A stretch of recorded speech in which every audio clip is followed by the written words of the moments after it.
Hey you guys, so today's video is going to be another long one. This video is going to be all about doing makeup on clients. So for those of you that are interested in getting into makeup professionally, maybe wanting to work at a counter, work on film sets, work on photo shoots, whatever, bridal, all that good stuff, I thought that it would be kind of a nice resource to have some extra tips and tricks with working with clients because it is so different from doing makeup yourself or even doing makeup on your friends. So for this video, I wanted to bring on my good friend Trey. If you guys have been here for a while, you will have seen her on my channel a couple of times.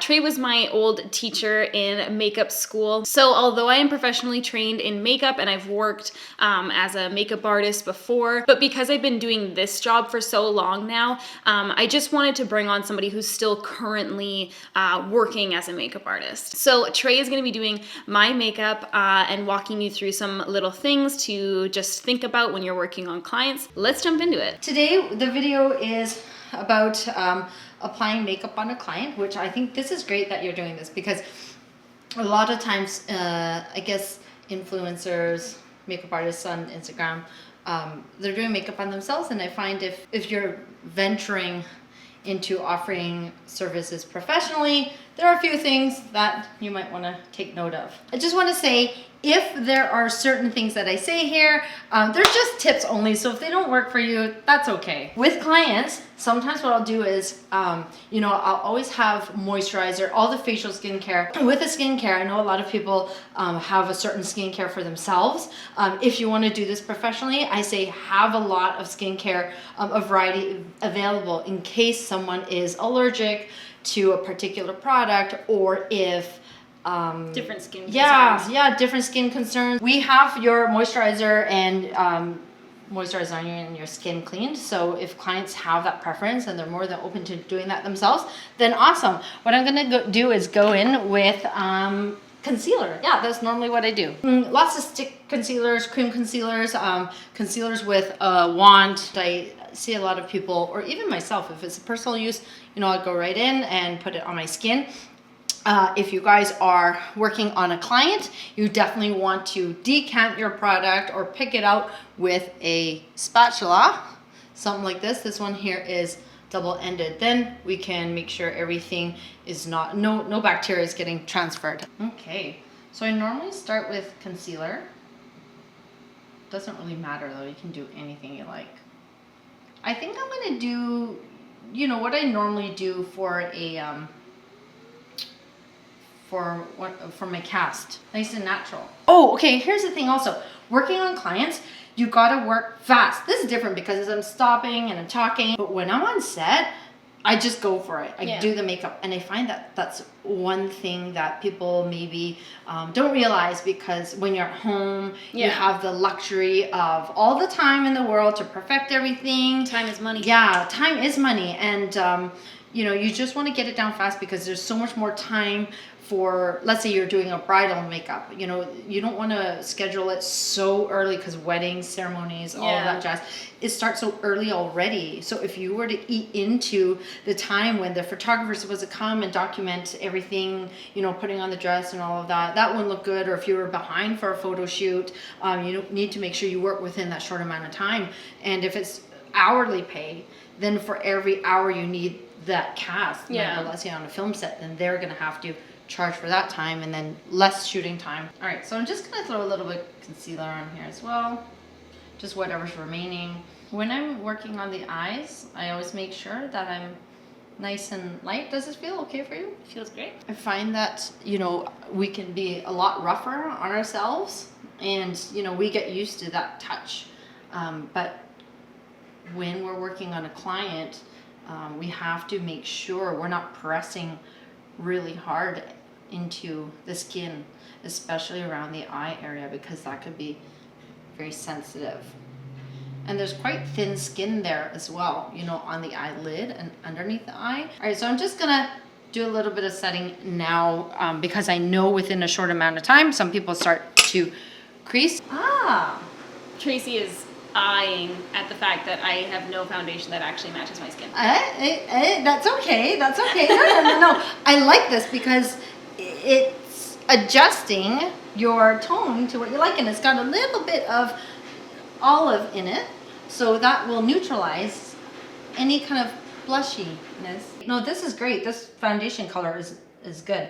I'm just gonna do a little bit of spot concealing. Is that what you do as well? Yep. Oh, sweet. If anybody feels like, you know, there's quite a bit to cover, especially for film, what I like to do is, you know, do my sheer coverage and then spot conceal afterwards. So then you don't feel like you have to keep piling on full coverage foundation. And if anybody's looking to work into film, you also don't want that anyway. I'm gonna do a close-up to show them how little concealer you're putting on. Uh-oh. This is a thing that's like a thing on YouTube. People use so much product, like they put so much foundation on and then like concealer, like oh yes. And then like when they're covering their acne, a lot of the times people will just kind of like use the whole wand and like put it everywhere and then just blend. So I'll show you guys just so little concealer. That's actually a really good point. This is so good. See, the thing is, I have no knowledge of like that side of things. So it's so nice colliding. that, yes, it is worlds colliding, because I'm so used to the film world and not this side of things. So anything you want to touch on actually really helps. And I'm only finding these things out because of teaching and students saying this and that, or, you know, talking about videos or influencers or methods. But I just realized you're totally right, because I've seen, you know, a lot of like concealer piled in, and I've seen, correct me if I'm wrong, but I think some people put like green and coral and purple, and that's crazy. Is it crazy? In my world, it's crazy. When I was in high school, I never touched makeup before, but I needed something to cover up my blemishes for my grad photos. And green concealer, I was like, what is this for? Put it on my zit, didn't make it disappear, it just turned it green. Now I know, obviously, you're supposed to neutralize it. That's it, you just take a little bit until the red is gone. Then you're good. You don't put it until you see green. I mean, if that works for you, good, but I'm just saying less is more, and you don't need to feel like you have to pile on all that color and all that product. And then also, you'll last longer with your bottles. These bottles of foundation aren't cheap. So, and if you're working on so many clients, and I think a lot of, if you were working on cast or talent actors, we're filming in HD. What you see is what you get. So if you cake face it, I cake faced it today. You can probably see it's crazy around my lips. Yeah, because I cake faced it. But you can't do that on film. If anybody is planning on pursuing film or television, you want to make sure you go nice and light, because you'd be able to see, you know, or may promote sweating if you're piling on all that makeup. So, you know, I think having a light touch is nice. And then while we're on this, also, I'm noticing my students a lot, or see people like doing this, and that to me is weird. Just, you know, stay off their face. And also very important, if their hair is done, you cannot touch it, especially if you're not the hair person. Just stay off of it, and less fingers is better. I know a lot of old school makeup artists like using hands and whatnot. Nothing wrong with that. You just need to make sure always, forever and always, everything is clean, sanitized. Even if I wash my hands a billion times, right before I do a makeup, I still always go and wash my hands just in case. Wash your hands thoroughly and then sanitize. And I have here Dr. Bronner's, I love this one, but really if you just have a little to-go sanitizer spray, that would be nice. And so I'm just kind of doing a film makeup here. I do really, really light powdering, if any. What's your skin like? Dry, okay. As I was powdering, I'm not going to powder that. Normally what I'll do is I'll just do the lightest little dusting where, I guess in the T-zone area where you might get a little shiny. Otherwise, I don't like to over powder. Actors, if they don't have, you know, if they have more on the dry skin side, I won't over powder, because if you over powder, you could potentially produce more oil. I know I had really dry skin, and I would powder a lot because I was so greasy. So I thought I had oily skin, but it's actually so dry that it would kept, you know, just use more oil. Does that make sense? Oh, while we're on the powder, this is, I saw this. She took the powder brush and she went, and then, is that a thing? So a lot of these things, if you're doing it on yourself, sure, go ahead. I mean, full disclosure, I'm guilty of being really gross, but in my own makeup kit, my friend and I, we will switch, you know, makeup products and share. Let's say it's a night out. We're like, oh, like waterline pencils. Like it's disgusting. We haven't sharpened it in days.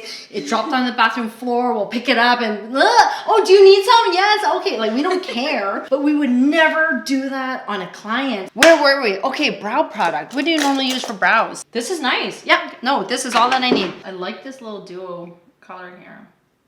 Just gonna fill it nice and light. I find that if you have any colors that work on a lot of different clients, then that's nice, and you don't have to overpack your kit. Because I find, do you ever find there's certain products that just seem to work on a lot of different? Yeah, they're like really nice and neutral. Yeah. You know what I just realized? I'm so picky about eyebrows. I'm so picky about eyebrows that I would never let anybody do mine. Are you one of those? Because I'm nervous. I'm doing eyebrows right now. I don't know. Nobody really does my makeup that often, to be honest. I feel like now, since my eyebrows are still a little microbladed, I like don't really notice like much of a difference. When was your last touch-up? Like a year ago. I need to go back in. She's good, hey? She does such a good job. But I used to really not like how people did my eyebrows. Oh, they man. were like so blocky, and like the tail was like really rounded because Ew! Well, who needs those though? No one. Nobody needs rounded tip eyebrows. You're like, No. Sharpen them. No.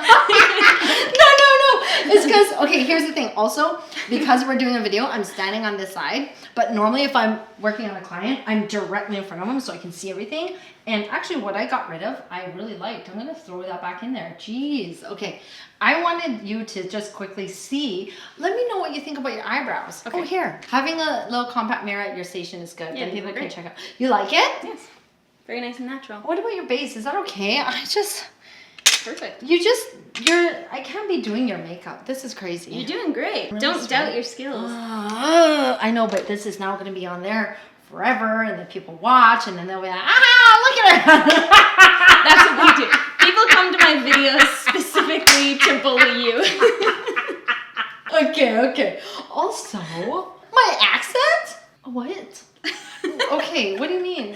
She's offended. No, I'm surprised. Okay, no, this is what I was surprised at. Well, I didn't know I had an accent. Oh, okay. Oh, wow. Okay, cool. But then this is what surprised me. Somebody said, no, I think it's more of an Asian accent. That's what it is. Are you kidding me? I was born in Moose Jaw, Canada. You can't get any more Canadian. I think born and raised in Canada. So I think the biggest thing is that most of my following is American. And so Yeah, they yeah. all like point out constantly like how I'm saying certain things, like how I say bag. Aboot. When nobody says that. Bag? Bag. Do you go like bagel? No, Bagel? like I would say, Bag? I say more like bag, whereas Americans say like bag. Like it's Bag. very like heavy Bag. A. I don't What about notice it though. Yeah, now I'm Oh, they confused. say pasta, and we say pasta. Pasta. So you go pasta. Where some people My dad though go has pasta. a really intense Canadian accent. He says Tiger Woods. See? That's extreme.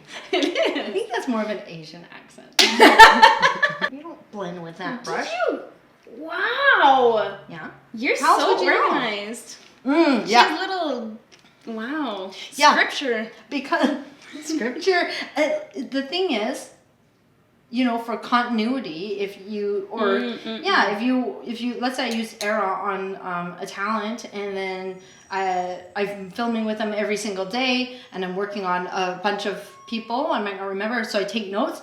Era on cast number 1 or cast number 2, then I know. Or let's say I do a wedding trial, and I happen to use Wedge, and I really like that. That's the whole point of the trial. You know, 10 months later, when the wedding's actually happening, I want to make sure I go back to my notes and that I know that I used Wedge on this, because what if I changed it up and it happened to make a world of difference? There you go. Where they don't like it. Just close your eyes. Do you like these Smith brushes? I love them. And the little ones are so nice. Aren't they? I have a favorite one. It's super little. Smaller. Is it a baby version of this kind of? Yeah. Yeah. But the angle brush too. Also, that case, that zipper case. Oh yeah. I love it. Oh good. Because I have an unnecessary amount of brushes. But depending on what job I have, I switch them up. So, you know, if I'm doing a bridal or if I'm doing, you know, film or effects, then I kind of like, I pop some in, pop some out, you know. Okay, nice soft makeup here. Okay, normally I'm a big fan of black liner, but I just want to, may as well since we're doing this, if I had an actor that has like brown hair or they may be blonde, sometimes I throw on a little bit of brown liner. Do you ever use brown liner? Sometimes. Yeah, okay. I rarely do, but hey, may as well. Here we are. Let's just see. And this might be helpful because I know that, you know, again, doing makeup on ourselves, it's so easy to get in there. This is very intimidating, I think, going so close to someone's eyes. And again, if you're concentrating, you know, if you're pushing down on somebody, like really thumbing their eyeball or something, it's just good to practice to think of those things. Okay, and close your eyes. I'm just going to lightly pull up a little bit. Look down and to your left.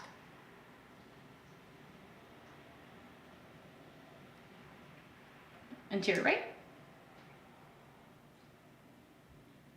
Someone asked tips for if you're not good with conversation / describe the application process. That's more for like if you're working at a counter, you kind of have to worry more about being good with conversation. Yeah, sorry. I'm focusing on working so fast. Like what's next? How much time do I have left? Yeah. When do we have to be on camera? That I don't have time to fucking talk. But the thing is when you're with cast or with, you know, it is good to be able to keep talking. But once I start talking, I might, you know, I talk with my hands. And then the makeup isn't going. But I think you just, good tips. Oh, fuck, I guess those tips can't come from me. I feel like it's not as important if you're working on film and like photo shoots and fashion shows and stuff like that because you are trying to work fast and it's not really a thing. If you're doing like bridal or you're working at like a counter, like say at MAC or Sephora or whatever, I felt like the easiest way when I was like more shy and I felt like I couldn't make conversation, I would just literally describe what I was doing. Like I'd be like, okay, I'm just gonna apply your foundation. I'm just blending it out like this, blah, blah, blah. I'm using this foundation. It's really hydrating, which is also good for like sales if you're working at a counter. Yeah. You can explain even like what brushes you're using. MAC really loves that. I would say, you know, walk through my own application process here. I'm just brushing it out and making a little bit of a softer finish here. And actually when you're kind of, talking through it, you're not only able to sell the product, but maybe you can kind of keep things a little less on the awkward side and keep talking, but also I guess product knowledge. If you know your products, then it's easy to talk about it and why you would want to use it or why you don't recommend it or, you know, when you would use it or how you would layer it. And I feel like everyone wants makeup tips, especially if like they're paying to get their makeup done by you.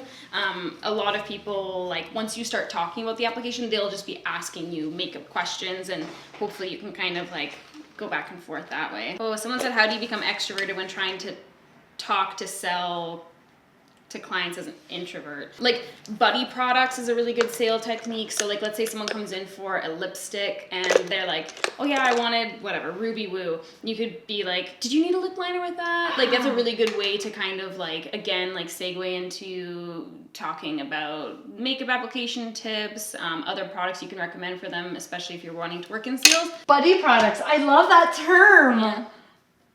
Oh, someone said, how long should an eye look take? I guess in my world, coming from film, when you think of, let's say, your leading ladies, Charlize Theron, Anne Hathaway, Julia Roberts, Angelina Jolie, they have really, really light looks. It is because we're not putting a lot of glam makeup on them. And we almost want it to be a really refreshed version of their face. But yeah, I guess it would depend on what you're doing. Yeah. But I say if you're talking about a full makeup, half an hour, 45. I guess it depends on what job you're doing as well. Yeah, for film, 25, half an hour maybe. And then if you're working on a photo shoot, depending on how creative you might get, I say still keep it under 45. Is that crazy? No, I don't think so. Maybe don't quote me here. Just don't take an hour and a half because again, we don't have the luxury of time when we're working on a client as we do when we're at home and we're filming and we can edit or or we want to wake up early and take all that time to put makeup on our face before a party. Oh, how do you have confidence first starting out? All these questions, it's horrible because I have no confidence and I'm always nervous. Secrets out, I just fake it till you make it. I don't know what it is. I never feel good enough. I'm not gonna be smug about things, I guess. Maybe it always keeps me questioning. Yeah. And maybe that's a good thing, just to make sure, you know, that my craft is still good, because I'm wondering, I mean, confidence is really good. It really is. Yeah. But I'm not confident at all, but also if somebody's overconfident, maybe that's not good. I felt like I was pretty confident doing makeup because I felt like I knew that was what I wanted to do, or like I knew it was what I enjoyed doing, I guess. So I felt like that made me confident. What helped me through it is just knowing what you're doing, and doing it well. Because at the end of the day, you know, you're just kind of going down a list of things. Okay, I'm gonna take care of this person's skin. I'm gonna color match. Like you're just doing your thing, and then at the end of it, you know, if they like it, and you're like, okay, cool, you know, I'm on the right track. Yeah. And then every time you do it, I guess, you know, if you're building your skill, your timing, all of that, hopefully that helps you with your confidence. But you have to remember, anybody who's good at their job and makes everything look easy, they had to practice and practice and practice to get to that point to make their job look easy. When I first started, I feel like something that made me more confident was basically because I think I was always worried that like I wasn't going to do a good job, or they weren't going to like it, or whatever. I think something that helped my confidence was like asking how they normally wear their makeup before I start. So if they're like, oh, I usually just do, you know, mascara or whatever, you know that like, okay, they're probably going to want a little bit of a lighter makeup. You can kind of go in that direction. Also asking for like photo references and stuff like that of like what they had in mind, because the thing is like a smoky eye to me and a smoky eye to you might be two very, very different things. So I feel like once you have more information kind of thing, it's easier to feel more confident, because you're like, oh, okay, no problem. Like if they show you a photo that's like a super simple winged eyeliner, you'll be like, okay, great, let's do this. That's very true. That's very true, because we're all artists and we need that visual reference too. Yeah, I find it very helpful. There's so much truth to the fake it till you make it. I agree. Oops. Oh. God damn it. Just kidding. Don't ever say that to a client. They do that a lot. They'll move or, you know, look around, and then you'll F things up. But normally I'll just be, no, that's okay. And you just clean up, you know, clean up what they fuck up. Just a nice little tint. I'm just going to pat. Just a little bit. And sometimes I get my clients to smile. I do like patting so that I don't pick up any coverage that I may want to remain on there. Do you ever curl your lashes? Yeah. You do? Mm-hmm. Okay. How's that feel so far? It's okay? Not pinching? Perfect. Where you're looking right now is absolutely perfect. Stay looking in that direction. Just gonna go in, work my way out. There we go. I always ask, make sure the client is feeling good about it, especially if you have one of those full lash curlers, because I find that on either ends, they have that bar, which could potentially pinch and catch. Do you know what I'm talking about? Yeah. Yeah, sometimes they actually pull lashes in and it gets caught.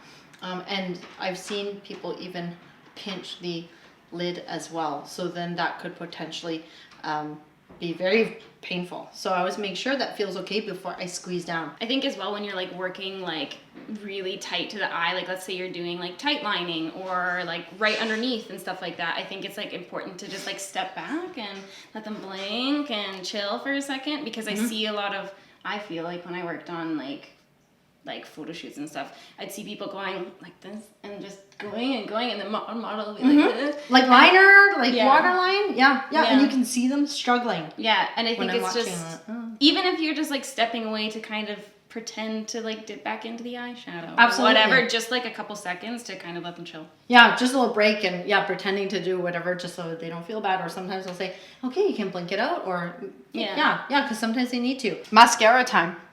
We have options. So if I'm working on a show and there's talent, they keep coming back, it's easier to just have their own little mascara that will be just for them, and at the end of the show, give it to them so they can keep it.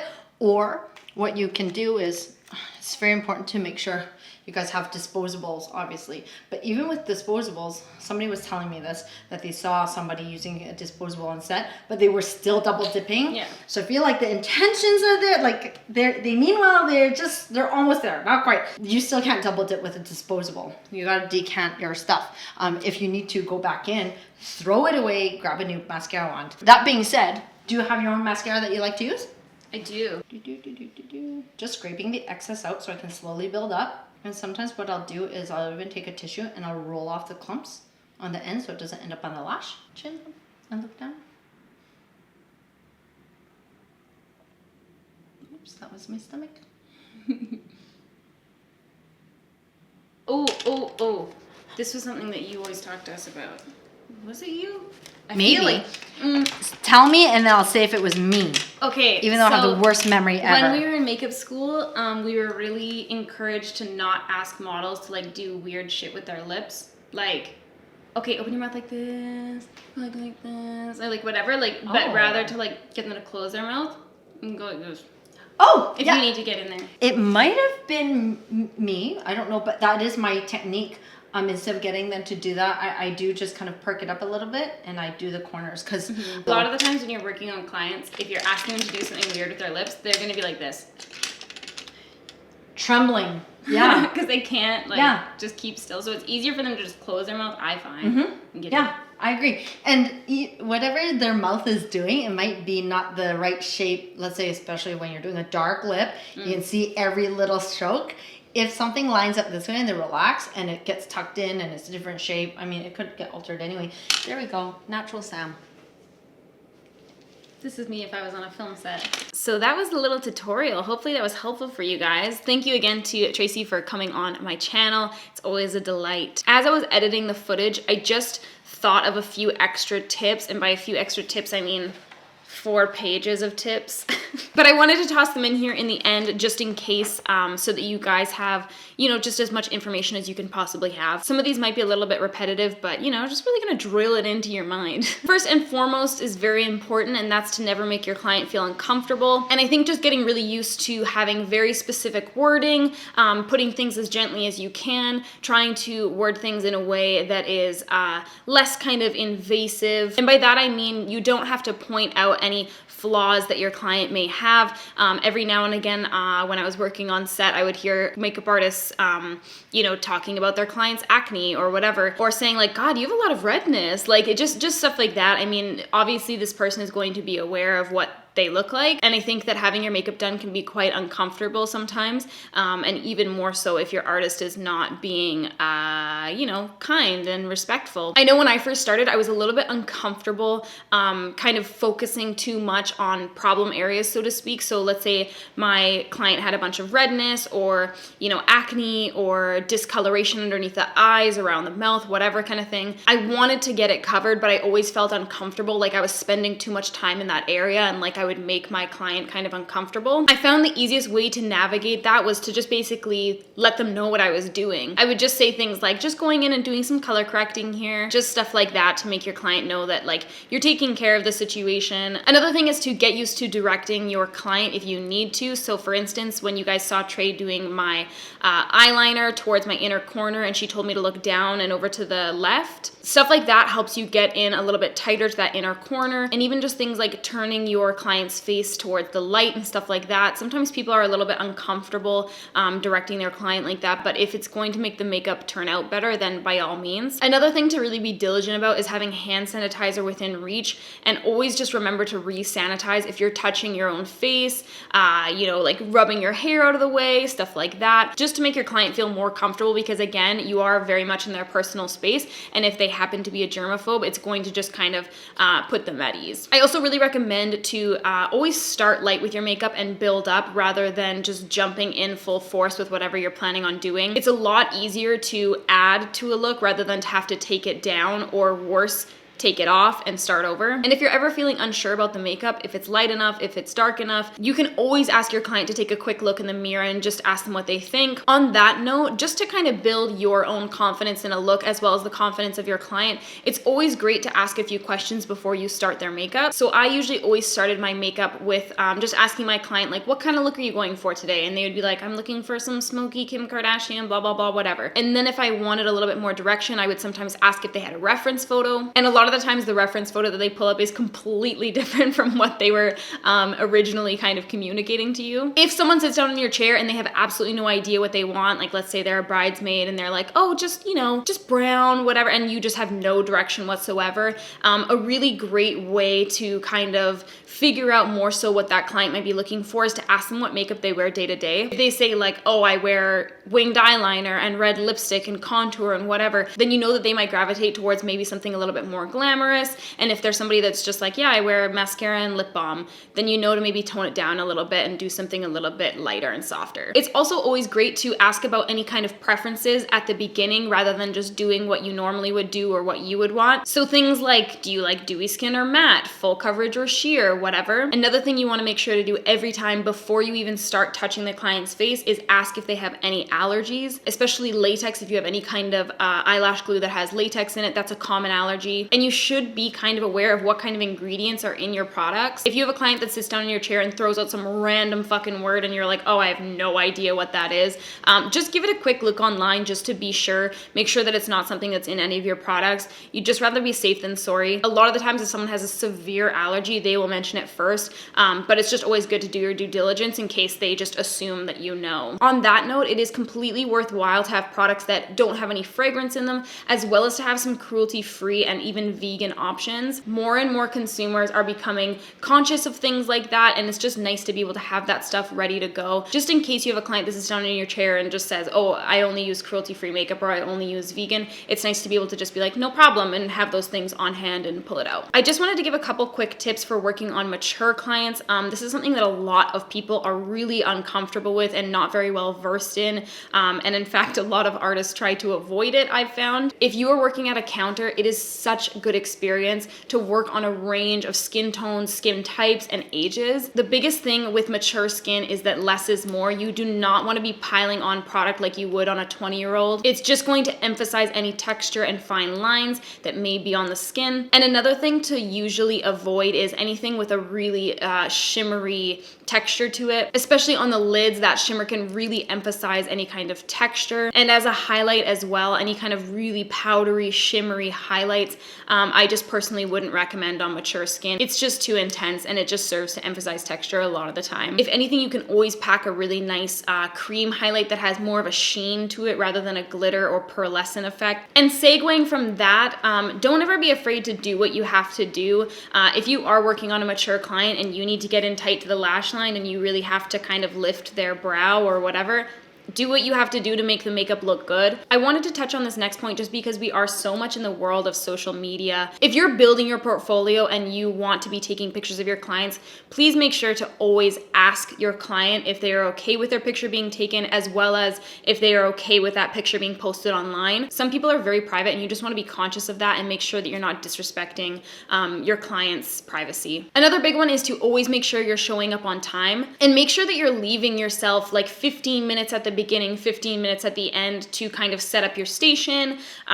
get everything out and ready to go, make sure everything's clean, perfect. And then at the end, making sure you have time to kind of tear down and put all your stuff away properly. With so many industries that you're coming in contact with as a makeup artist, you have to understand that time is money. And even if everyone else is showing up late, you should be the one on time. Another thing to be really conscious of time-wise is to make sure that whoever you are working with that day knows your schedule 100%, or not double book yourself to make sure that you have time to kind of be there for your client. For instance, I remember when I was working on photo shoots when I was younger, a lot of new artists would kind of show up thinking they were only going to be there for an hour or two, and then kind of start getting pissy towards the end of the shoot because you need to be able to be there for touch-ups and stuff like that. And if you absolutely cannot, then that needs to be communicated to whoever, the director or whoever was setting up the shoot beforehand, so that they know that you only have a specific amount of time to be there, just in case they need to bring in a secondary artist to offer any touch-ups, lip changes, stuff like that. Another good one is to bring your own garbage bag, just a small little bag. You don't have to bring like an industrial size, like fucking Glad kitchen catcher, but just something small just in case there's not a garbage close by, to make sure that your station still looks tidy and you're not just kind of leaving dirty wipes and Q-tips kind of on the counter or whatever. You want to leave your area looking as good, if not better, than it did when you showed up. This next one is kind of tricky, especially if you are just starting out, and that is just getting used to weird lighting, weird setups, different shit like that. Again, a lot of the times we're just so used to being in our own space and having all the kind of counter space in the world to put our makeup down and our brushes and have shit laying around and whatever. A lot of the times when you show up to location, you will be given a tiny little chair and they'll be like, is this good for your setup? And you're like, it's perfect. And you'll be in some dark cellar in the basement and they'll be like, oh, this air is nice and musty down here and I see that there's absolutely no natural light, so I'm assuming that this is perfect for makeup application, and you have to basically be like, it's great. Obviously, you want to make sure that you're seating your model someplace that's facing as much natural light as possible, but sometimes there just literally is like no good lighting and you just have to work with it. Just as a final note, this is the simplest one of all. It's a good idea to not chew gum around your clients. Just because it's a little bit kind of nasty to have your makeup being done and someone's like chewing like that, right, like this close to your face. It's a good idea to always carry mints on you instead, and just kind of quickly pop one in before you sit down with a client. If you are a smoker, it should not be apparent to your client. There is nothing worse than sitting down, paying for your makeup to be done, wanting to get pampered, and having a makeup artist whose fingers smell like cigarettes. If you are a smoker, you want to make sure that you're washing your hands super, super thoroughly. It's just something that can be a little bit of a turnoff, again, because you are working so closely with your clients. It's just very personal and invasive as is. So hygiene is definitely a big one. It sounds so obvious, but a lot of people just kind of don't think about it because they're just feeling like, oh, I'm good at makeup and that's what they're here for. But all of these kinds of things really help to make your client more comfortable, and make sure that, you know, they want you to come back. So you guys, whew, that's all I can think of for extra tips. I hope you guys found this video helpful. I know it was a really long one. Thank you guys so much for watching. Thank you again to Trey for coming on. I will see you guys next time. Peace out.